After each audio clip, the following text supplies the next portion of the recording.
សួស្តីប្រិយមិត្តពុកម៉ែបងប្អូនទាំងអស់គ្នាថ្ងៃនេះផងដែរយើងមកធ្វើនំបញ្ចុកទឹកប្រហុកញ៉ាំទាំងអស់គ្នាណាហើយនឹងខ្ញុំនឹងមកអាននៅរឿងស្នេហាខុសភពជាបន្តទៀត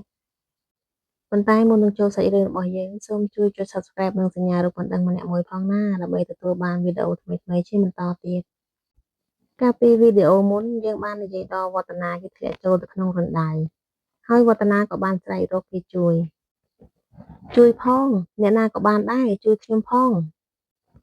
នរៈសង្ហាវឌ្ឍនាប្រឹងស្រែកយ៉ាងណាក៏គ្មានអ្នកណាឮដែរ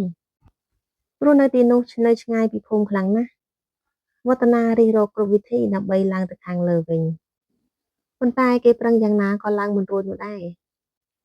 វឌ្ឍនាអស់កម្លាំងពេកក៏អង្គុយចុះទាំងអស់សង្ឃឹមកំពុងតែអង្គុយវឌ្ឍនាក៏ក្រឡេកភ្នែកទៅស្រាប់តែឃើញមានក្រឡមួយដែលកប់នៅក្នុងដីនរៈសង្ហាយកដៃបោះដីខាងលើចេញហើយក៏លើកក្រឡនោះចេញមកវឌ្ឍនាក៏និយាយតែម្នាក់ឯងថាតើនេះជាក្រឡស្អីទៅហេតុអីក៏មកនៅក្នុងរណ្ដៅនេះទៅវិញក្រឡនោះមានរុំព័ទ្ធដោយខ្សែអំបោះនិងគ្របដោយយ័ន្តវឌ្ឍនាពិនិត្យមើលយូរទៅទើបគេដឹងថានេះជាក្រឡដែលដាក់វិញ្ញាណខ្មោចប្រកបណាកំឡោះសង្ហាវឌ្ឍនាមានអារម្មណ៍ថាប្រកបជាមានអ្វីនៅក្នុងនោះជាមិនខានវឌ្ឍនាក៏និយាយម្នាក់ឯងទៀតថាតើគួរបើកមើលដែរឬទេប៉ុន្តែបើបើកមកមានវិញ្ញាណខ្មោចពិតមែនតើយើងគួរធ្វើយ៉ាងម៉េចទៅប៉ុន្តែបើយើងមិនបើក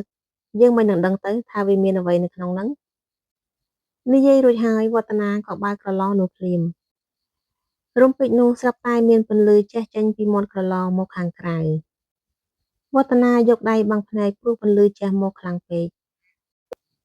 ពន្លឺក៏បាត់ទៅវិញហើយវឌ្ឍនាក៏ដកដៃចេញស្រាប់តែគេបានឃើញមាននារីរបាំម្នាក់បានអង្គុយនៅចំពោះមុខរបស់គេនារីម្នាក់នោះគឺជានារីរបាំដែលត្រូវមេធ្នប់ចាប់ឃុំវិញ្ញាណនៅក្នុងក្រឡអស់រយៈពេលជាង200ឆ្នាំទៅហើយវឌ្ឍនាគ្រាន់តែឃើញវិញ្ញាណនារីរបាំម្នាក់នោះធ្វើឲ្យគេភ័យយ៉ាងខ្លាំងនរៈក៏សួរទៅនារីនោះថាតើនាងជាអ្វីជាខ្មោចឬមួយជាមនុស្សវិញ្ញាណនារីនោះក៏និយាយតបថាខ្ញុំឈ្មោះពេជ្រចរណៃនាងខ្ញុំជាវិញ្ញាណមិនមែនជាខ្មោចនោះទេនរៈសង្ហាវឌ្ឍនាតបទាំងភ័យថាវិញ្ញាណនឹងហើយគឺជាខ្មោចនោះសូមកុំធ្វើបាបខ្ញុំអីខ្ញុំគ្មានចេតនាបើកនាងឲ្យចេញមកក្រៅនោះទេលោកកុំខ្លាចខ្ញុំអីខ្ញុំត្រូវអរគុណលោកទៅវិញទេដែលបានជួយខ្ញុំឲ្យចេញផុតពីក្រឡនេះនរៈក៏តបទាំងភ័យទៀតថាអ្នកនាងមិនបាច់អរគុណខ្ញុំទេខ្ញុំមិនត្រូវការពាក្យអរគុណពីខ្មោចនោះទេចរណៃក៏និយាយសំណុតទៅនរៈណែលោក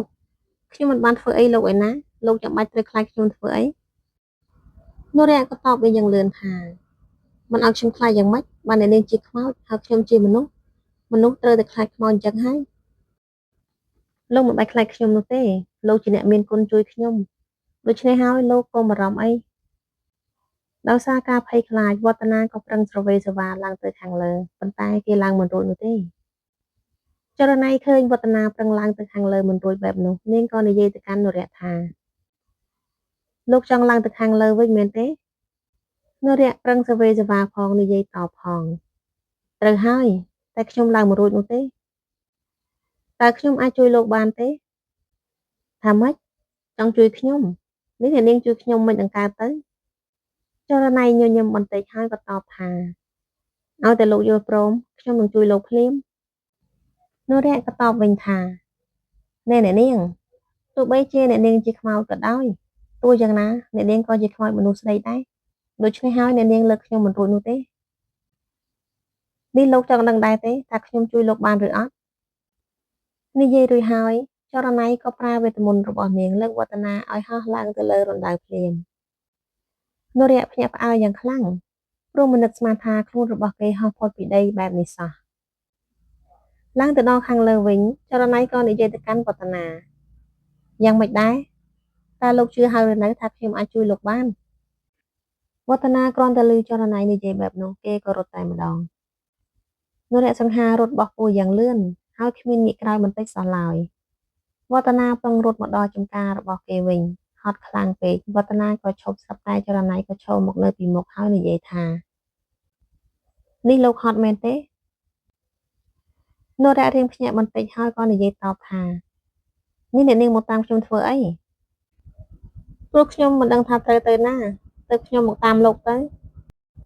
នរៈសង្ហាក៏ប្រឹងប្រកែកតែខ្ញុំមិនត្រូវការឲ្យអ្នកនាងមកតាមខ្ញុំនោះទេហេតុអីខ្ញុំតាមលោកមិនបានព្រោះអ្នកនាងជាខ្មោចចំណែកខ្ញុំជាមនុស្សនឹងណានិយាយរួចហើយវឌ្ឍនាក៏រត់បន្តទៅទៀតពូមានឃើញចៅហ្វាយរត់បែបនោះគាត់ក៏ស្រែកសួរវឌ្ឍនាលោកចៅហ្វាយតើមានរឿងអីហ្នឹងហេតុអីក៏រត់ទៅហេបទៅហប់បែបហ្នឹង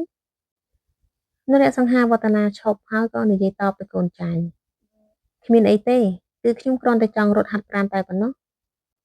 ចរណៃក៏ចេញមកភ្លាមហើយនិយាយទៅកាន់នរៈថានេះលោករត់ហាត់ប្រាណឬក៏ខ្លាចខ្ញុំនរៈក៏និយាយតបទៅចរណៃដោយមិនបានគិតថាភូមិនៅទីនោះខ្ញុំមិនបានខ្លាចនោះទេពេលនោះភូមិគាត់ឆ្ងល់ហើយក៏សួរទៅចៅហ្វាយលោកចៅហ្វាយតើលោកមិនបានខ្លាចអីទៅនរៈក៏តបទៅវិញថាអូខ្ញុំមិនបានខ្លាចអីទេអញ្ចឹងខ្ញុំទៅផ្ទះសិនហើយពូធ្វើការចុះនិយាយរួចហើយវឌ្ឍនាក៏ត្រឡប់ទៅផ្ទះចំណែកពូមានធ្វើទឹកមុខឆ្ងល់ថាហេតុអីចៅហ្វាយនិយាយអីប្លែកៗ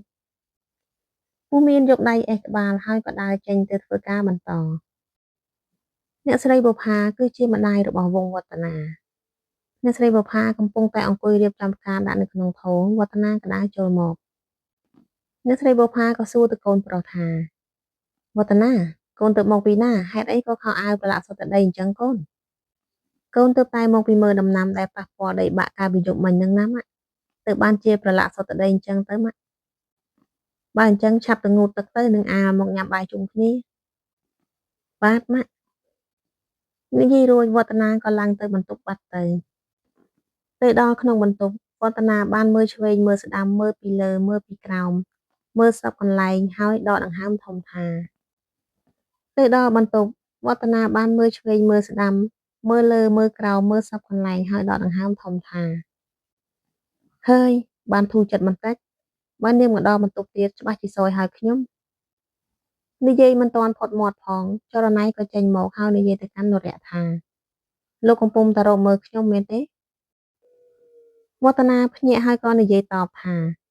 មកទៀតហើយហេតុអីក៏នាងមកតាមខ្ញុំទៀតហើយហេតុអីបានចេះតែមកតាមខ្ញុំអញ្ចឹងគឺខ្ញុំបានប្រាប់លោកហើយតើថាខ្ញុំគ្មានកន្លែងទៅនោះទេចុះកន្លែងច្រើនកកោកហេតុអីក៏អ្នកនាងមិនទៅគឺខ្ញុំមិនដឹងថាត្រូវទៅណាពិតមែនលោកឲ្យខ្ញុំនៅជាមួយផងទៅណាខ្ញុំសូមអង្វរឲ្យខ្ញុំនៅជាមួយផងទៅណាវឌ្ឍនាក៏និយាយទៅកាន់ចរណៃទាំងមុខមាំថាមិនបានមនុស្សហើយនឹងខ្មោចមិនអាចរស់នៅជាមួយគ្នាបានទេព្រោះយើងនៅភពផ្សេងគ្នានេះលោកដាច់ចិត្តឲ្យខ្ញុំនៅតែតោតែម្នាក់ឯងមែនទេគឺមានតែលោកដែលមើលឃើញខ្ញុំដូច្នេះហើយឲ្យខ្ញុំសូមអង្វរទៅណាឲ្យខ្ញុំនៅជាមួយលោកផងទៅខ្ញុំសន្យាថាមិនធ្វើឲ្យលោកពិបាកដោយសារតែខ្ញុំនោះទេនរៈក៏តបទាំងដាច់ខាតថាមិនបានខ្ញុំមិនឲ្យអ្នកនាងនៅជាមួយខ្ញុំនោះទេនាងឆាប់ចេញទៅវិញទៅចរណៃនិយាយតបទាំងមុខស្មើថាមនុស្សប្រុសស្អីចិត្តអាក្រក់ម្លេះគ្រាន់តែសុំនៅជាមួយផងក៏មិនបានដែរពិតមែនហើយខ្ញុំចិត្តអាក្រក់ខ្ញុំមិនចូលចិត្តឲ្យអ្នកណាមកនៅរញ៉េរញ៉ៃជាមួយខ្ញុំនោះទេ